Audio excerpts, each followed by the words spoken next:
youngsters, children, in different, hidden away or all that sort of thing. And it's a terrible feeling that no one knows, no one will understand. You're all alone in this. All of those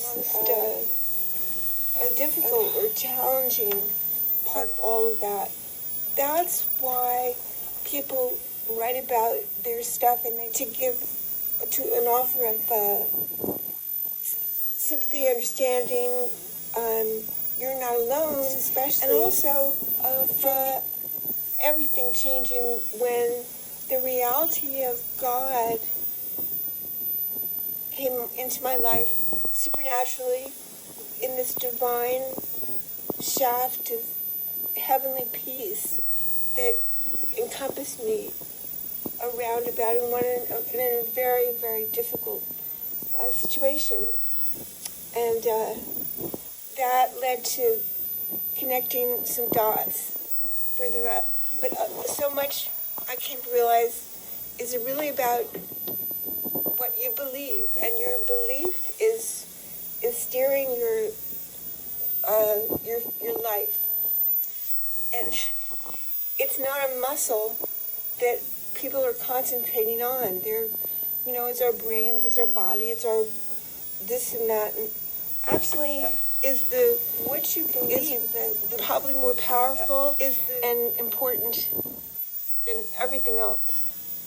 And so I started searching for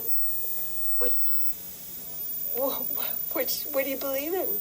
And I started very, very small. And then when I got up to Jesus, wow, because I thought about all the different things. And then first appeared, it was written off as a whim, a gimmick. Radio had already been established for so many years. Divine. American families scheduled their lives around all it. The other pieces fall into As a place. peculiar child into this world of lawns and country clubs, and unheralded nonetheless, as if the CBS eye had been transposed to my tiny frame. So my friends' parents eyed me with awe and social trepidation. It was odd. We never eat in the dining room. Why are we having supper in the dining room? A friend would say to their parents. We have a full television studio that the guests could possibly have a full television studio plugged some, as well as a social status scale and as well as a social status scale to numerous reporting and detection too numerous. So I felt as if I was being looked like that. Everything that happened in front of me. Going back to Dad. Television was most of all magical. These images from afar appearing. Think of it now. I mean, these images from afar appearing anywhere. Now, woof. Everybody could see everything. So could they see you? Or wouldn't I run and tell my father every detail I had observed? Every word spoken to communicate the nuance. When I was seen by the grown-ups, they seemed to feel they were being seen. Isn't that funny? They brought out the wine, the cloth table napkins, the candles were lit. At the same time, my parents had honed in to honesty to be the most important thing of all, which I translated in not being fake or phony.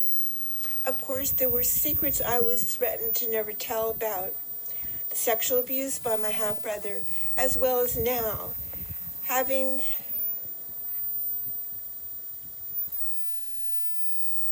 to wear a wig to cover all my loss of hair as a result.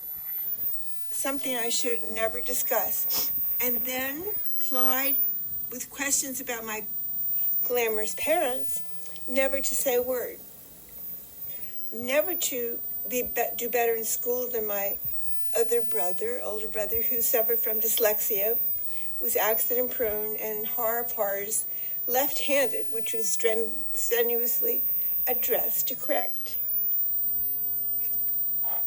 Being the object of curiosity, occasionally of compassion, mockery, envy, most often outside of my family, of friendship and adventure.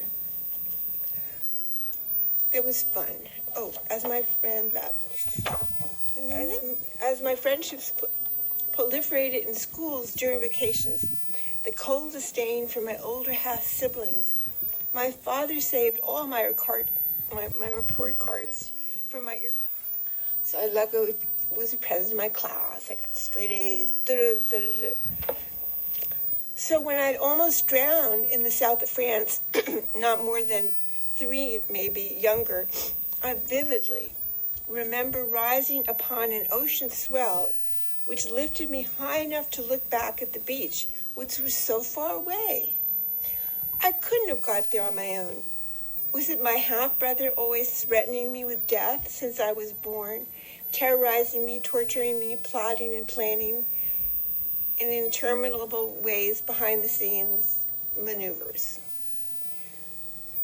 But I wouldn't have met Haile Selassie otherwise, who himself swam out to rescue me.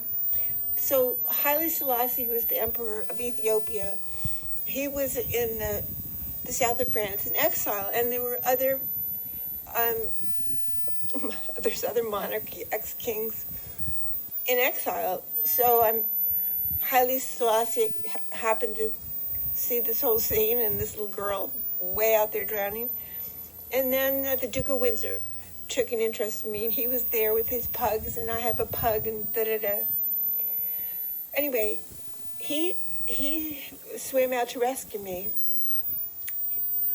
He was in exile from his homeland, having made the most indelible appearance on the world stage, magnificently outfitted with military dignity, festooned with colorful medals, a turban, and bristling black beard. Such dignity had the entire world spellbound. Also, he was head of the Ethiopian Orthodox Christian Church, and he must have prayed for me. Others also took an interest, such as the Duke of Windsor, who brought his pugs to meet me one afternoon as I gave them a tea party. Or rather, stood there concerned about my manners, whether I was allowed to sit on the floor with the pugs. Mummy was so strict with me. Whenever I came into the library where we gathered before dinner, Mummy immediately told me to go to the bathroom to brush my hair, to the extent that even today, upon entering a room, to be sociable, I feel compelled to leave the room right away. I check my hair in the mirror. How often I have gone anywhere falling so short of the perfection required and filled with anguish, dread, shame, and guilt. I couldn't speak about anything. Accusations seemed poised to make certain I understood I was to blame for being born, being abused, losing my hair, to exist in any form whatsoever was the crime. I couldn't escape. Why? My half-sister developed a technique wherein I became invisible, even sitting directly across from her at the dining room table. Now that's a very weird thing, that someone can sit across from you and actually it's as if you really weren't there. She made sure I realized I didn't exist to her. She didn't see me, I wasn't there. If I ever caught her looking at me from across the room, let's say during a party, she'd be quick to turn away. The stare so piercing it made me turn, so adamant to insist she didn't see it all. Ugh, that's so weird, you know? I think there was a movie about that, 13 Reasons, or I should have watched some of it, and it was exactly, anyway, but I can't say for sure.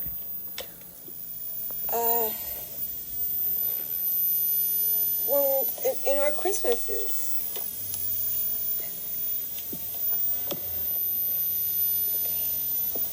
Oops.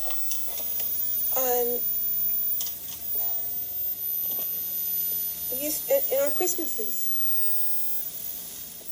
we would all go to my dad's room, all of us, the four, myself, my brother, and Mummy's children. We would go into Dad's room, and we got the stockings. We'd go into Dad's room, and there'd be the stockings. It's too close or too far away. The little stockings at the bottom of the stockings one Christmas. I probably was 3. I remember some things. I remember photographs being taken. It's odd. So whether I'd had by now developed photographic memory or whatever, but there've been so many shocks and stuff, and that does have an effect on your mental resources and stuff. Everybody got a little radio at the bottom of their Christmas stocking.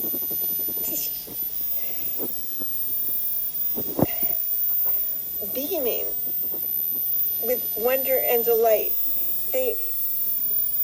All my brothers and sisters showed each other their treasures. I clenched my own stocking empty. That was at the end, empty. I, of course, burst into tears. Typical 3-year-old. Mummy punitively pointed out mine was waiting for me downstairs. I shouldn't be impatient. Whoa. Dad interjected, "Oh, come on, it's Christmas after all." Was there a rage of jealousy surrounding me from my older half-siblings, even ever vigilant for any display of affection towards me that might impinge upon their own? At 3 years old, I was being tortured and molested with impunity until I became too terrified to even go to the bathroom. So at one point, because that's when my siblings would gather around me, I just said, forget about this. So I peed. That was simmering wasn't immediately apparent. I had yet to connect the dots. Being greeted with the news of my little pug captain's death after my same older half-brother ominously suggesting he would die, and forced to bury him without